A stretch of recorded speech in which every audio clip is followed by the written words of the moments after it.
Prisioneiros da esperança. Deus está nos chamando para isso. A pergunta é: você quer ser prisioneiro ou não? Ah, pastor, depende, né? Eu estou te chamando para ser prisioneiro da esperança. Um novo tipo de prisioneiro, irmãos.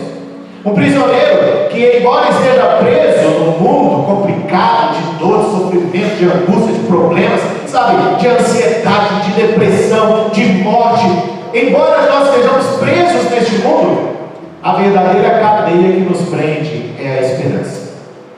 A pergunta é: a esperança no quê? Essa é a questão. Normalmente nós somos prisioneiros de outras coisas. Prisioneiros do passado, traumas, fracassos, culpas. Prisioneiros das circunstâncias, não é? Dinheiro, notícia ruim, insegurança. Prisioneiros das emoções, medo, ansiedade, ressentimento. Mas Deus, irmãos, Ele olha para o seu povo. E Ele não está olhando para o povo mais lá em Zacarias. Ele está olhando para a igreja central de Mafra hoje, agora. Ele está olhando para você. Está olhando para a família que está com a gente hoje, saiu lá do calor do Ceará, né? Para vir visitar a gente aqui na igreja. Sejam bem-vindos, que Deus abençoe. Está falando para vocês. Não sei, porque vocês hoje estão aqui, talvez seja para ouvir isso. Que vocês hoje vão se tornar prisioneiros da esperança. Mas sabe, o que Deus faz? Ele inverte o quadro. Ele pega um quadro de desespero, pessoas prisioneiras das emoções, das circunstâncias, do passado, e Deus inverte o quadro. E o que Deus faz, irmãos? É incrível o que Deus faz. Ali na lição a gente falava sobre Paulo, e uma das coisas que eu falei para os irmãos ali foi assim: que Deus, irmãos, quando Ele fala para a gente estar contente, como disse, em toda e qualquer situação, como Paulo falou, não é para a gente negar a nossa história. Quantos de nós temos histórias aqui? Se cada um de nós fosse nos escrever algo sobre a nossa história, quantas histórias que nós teríamos aqui, sabe? De lutas, de sofrimento, de batalhas, de coisas que se perderam no meio do caminho, de coisas que nos machucam talvez até hoje. E aí quando você olha para tudo isso, sabe o que é interessante? Você agora está olhando para tudo isso e talvez na mente de alguns é assim: ah, então agora, pastor, eu preciso negar a minha vida, preciso negar a minha história, preciso negar o meu sofrimento, preciso negar a minha dor, preciso negar a minha angústia, tudo que eu vivi. É isso que Deus está dizendo? Não. Ele não nega, queridos, a sua dor. Deus não nega o cativeiro do povo. Deus não nega a crise que muitas vezes nós enfrentamos. O que Deus faz, irmãos, é dar um novo nome ao seu povo: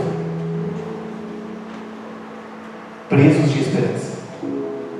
Esse é o nome que Ele dá.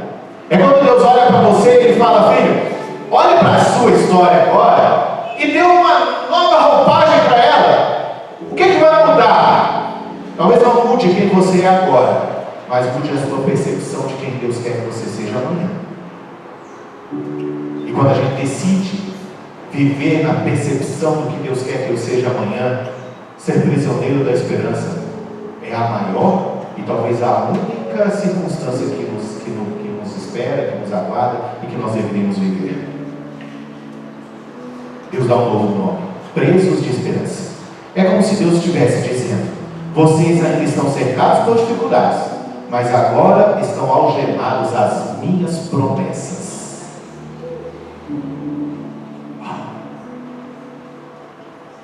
Não importa o que você vive, não importa o que você viveu, o que importa é o que Deus está dizendo para você. Olha o que eu te prometi. São promessas vazias as promessas de Deus? Nunca são. As promessas de Deus nunca são promessas vazias, nunca são promessas lançadas ao vento. Elas são promessas reais que vão se cumprir no devido tempo. E é por isso que a gente vive. Todas as vezes que eu vou na minha casa, eu olho para minha mãe, às vezes ali, e eu vejo minha mãe como uma prisioneira da esperança. Sabe, perder alguém? Ah, gente, é terrível, eu não consigo. Toda vez que eu vou lá, já tem mais de 15 anos que minha irmã morreu, mas eu olho para minha mãe e eu não consigo ver ela como outra coisa a não ser uma prisioneira da esperança. E sabe o que é interessante? Que se ela não fosse uma prisioneira da esperança, talvez ela nem estaria aqui mais. Ela só está aqui porque ela se prendeu à esperança de que um dia Jesus Cristo voltará nas nuvens dos céus e os mortos em Cristo ressuscitarão primeiro. Tem motivo para viver? Sim ou não? Tem.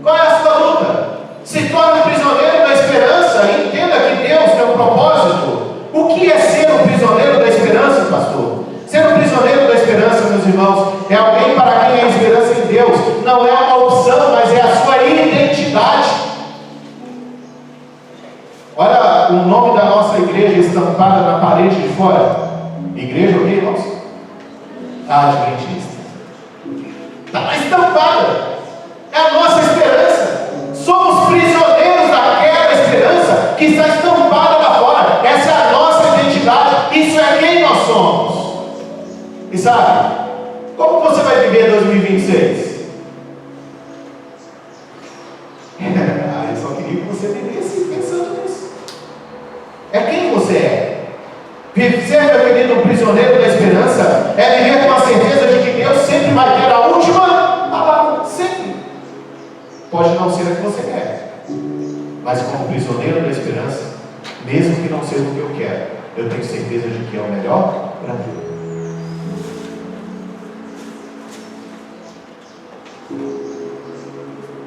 Ser um prisioneiro da esperança é olhar a realidade sem negar a dor, mas sem soltar, parafraseando o mundo por aí, a mão da promessa. Não solte. Está difícil? Não solte. Está complicado? Não solte. Não sei se eu já contei para vocês, mas eu fui pastor de uma cidadezinha em Minas chamada Miraí. Já ouviram falar? Claro que não, bastante. Em Miraí tinha uma moça que era diretora da igreja. Tinha 17, 18 anos de idade. Diretora da igreja. E pensa numa menina dedicada.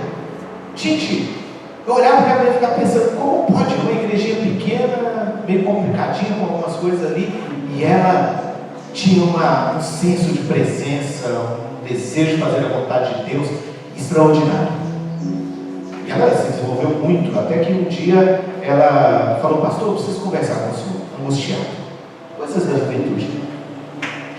E a angústia dela era assim, ela trabalhava como cabeleireiro no salão da família, ela era diretora da igreja, e aí ela queria fazer uma faculdade. Mas ela estava angustiada porque na mente dela ela não ia dar conta. E eu fico imaginando, difícil mesmo. E ela veio conversar comigo, e eu fiquei pensando, e agora? Qual é o meu papel como pastor? Porque às vezes, irmãos, a gente se perde na nossa vida. A gente acha que o nosso papel é estar aqui, abrir a Bíblia, pregar um sermão, receber tapinha nas costas. A realidade é que lá no dia a dia existem pessoas angustiadas, que elas precisam de uma direção, e às vezes é só encontro em você. Às vezes é você, não é ninguém, é você. Às vezes você não tem nada nem a ver com ela, mas é você que ela vai te procurar. E é incrível, naquele dia essa menina procurou e falou, pastor, eu queria fazer essa faculdade, mas eu tenho muito medo de fazer fisioterapia.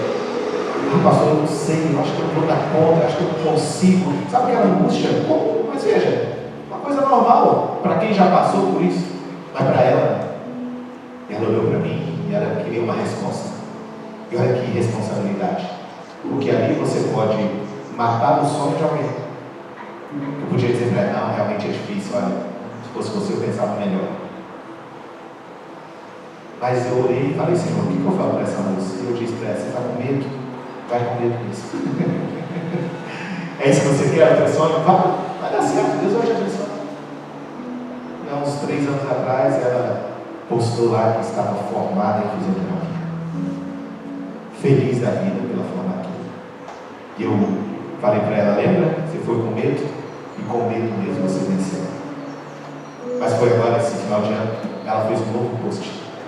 E o novo post, ela foi reconhecida como a melhor fisioterapeuta da região.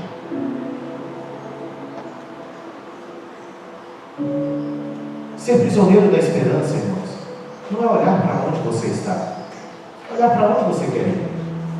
Você faz aquilo que você precisa fazer, você luta aqui, mas você nunca tira os olhos de onde você quer estar. Isso é ser prisioneiro da esperança, sabe?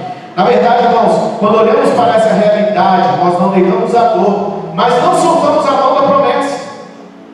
Não soltamos. Hebreus 6 diz assim, temos esta esperança como âncora da alma, firme e segura.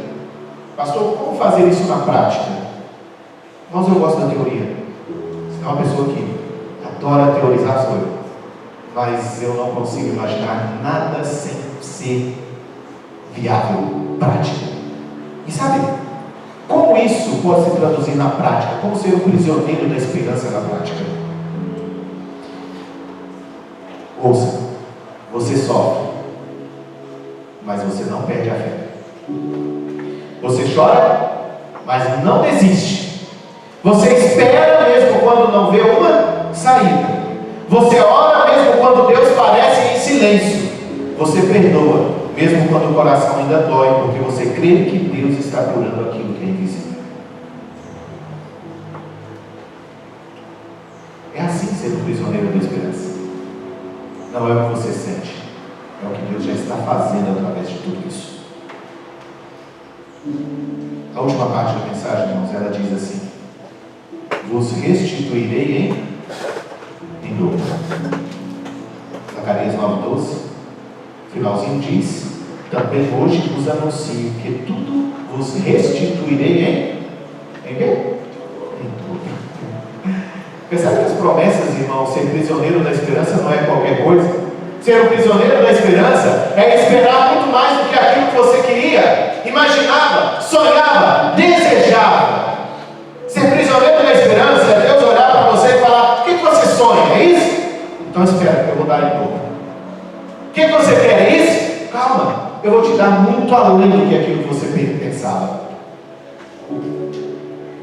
E por favor, irmãos, enquanto eu falo isso, não pense nas coisas materiais apenas. Talvez alguns estejam pensando naquela casa na praia. Pastor, eu queria uma, Deus vai dar duas, beleza? Pastor, dinheiro, eu queria Mega Sena, 1 bilhão, né? Mas podia ser 2. Né? Esquece isso, irmãos. Isso é importante. É bom ter dinheiro, é bom ter. É claro que é bom ter as coisas materiais, quem não quer. Mas não é disso que a palavra do Senhor está falando. Embora Deus possa dar isso. E quando Ele faz, Ele tem um propósito. E se você não cumprir o propósito pelo qual Ele te deu, você vai perder o que Ele te deu. Só guarde isso no seu coração. Agora, pare para pensar. A matemática, irmãos, da graça de Deus, ela é diferente da matemática humana. Deus não apenas consola, o que Ele faz, Ele promete restaurar. E é incrível essa questão da restauração. Um dos sonhos que eu tenho é escrever um livro, uma autobiografia. Diz que um homem só deixa a sua marca na história se ele plantar uma árvore e escrever um livro, né? Eu estou indo para um caminho mais difícil. Estou tentando. Quem sabe sai aí de algum momento. Mas a realidade, queridos, é que Ele restaura. Ele não consola. E por que às vezes a gente fala, vou escrever alguma coisa, vou colocar no papel? E é incrível, eu comecei agora nas férias a colocar alguma coisa no papel ali. E é incrível quando você põe no papel, você parece que sai de você e você enxerga de verdade aquilo que Deus está fazendo. Tente fazer isso. Não precisa escrever um livro, escreva para você. Volta lá atrás, escreve a sua história. Como foi? O que você viveu? Não esconda nada. Coloque suas dores, suas angústias, coloque as bênçãos, coloque as pessoas que caminharam com você, aqueles que te ajudaram. Talvez vai aparecer lá no meio do caminho um outro que não foi lá muito legal, mas coloque. E você vai chegar a uma conclusão. Deus é extraordinário. Deus é maravilhoso. Deus dá muito além do que aquilo que a gente sonha. E enquanto eu escrevi esses dias aí atrás, falei, gente, eu dei para ler um capítulo 1. Falei, dá uma olhada, pô. E estava minha mulher chorando do meu lado, lendo aquilo ali. Eu falei, eu sou demais, né? Mas por que isso? Porque na verdade, queridos, Deus Ele restaura. Para o povo que tinha perdido tudo, Deus fala em dobro. Na Bíblia, o dobro muitas vezes aponta para a restituição, para a honra e restauração abundante. É só ler o livro de Jó, o que Deus fez com ele. Vá para Isaías, capítulo 61, verso 7, você vai ver. A lógica humana, nossa lógica humana é assim: perdi, acabou. A lógica divina é: perdi, mas em Deus nada é definitivo. Eita, esse amém de você. Assim seja. Reafirme a bênção do Senhor na sua vida nessa manhã, meu querido. Diga isso para Ele. Sabe? Vou repetir. Humanamente, humanos, perdi e acabou. Mas a lógica divina é: perdi, mas em Deus nada é definitivo. Amém. O casamento pode fazer surgir amor mais maduro e profundo. A fé pode ter sido ferida, mas Deus pode transformá-la numa fé mais sólida, mais consciente, mais dependente. A vida pode ter sido marcada por escolhas erradas, mas Deus pode escrever capítulos novos que brilham mais do que os antigos. Extraordinário. Deus pode fazer isso, irmãos. Escrever capítulos novos que brilham mais do que os antigos. E sabe o que eu falo extraordinário? Enquanto eu leio, Deus está me lembrando de como os capítulos novos que Ele escreveu na minha vida são muito mais brilhantes do que os capítulos antigos.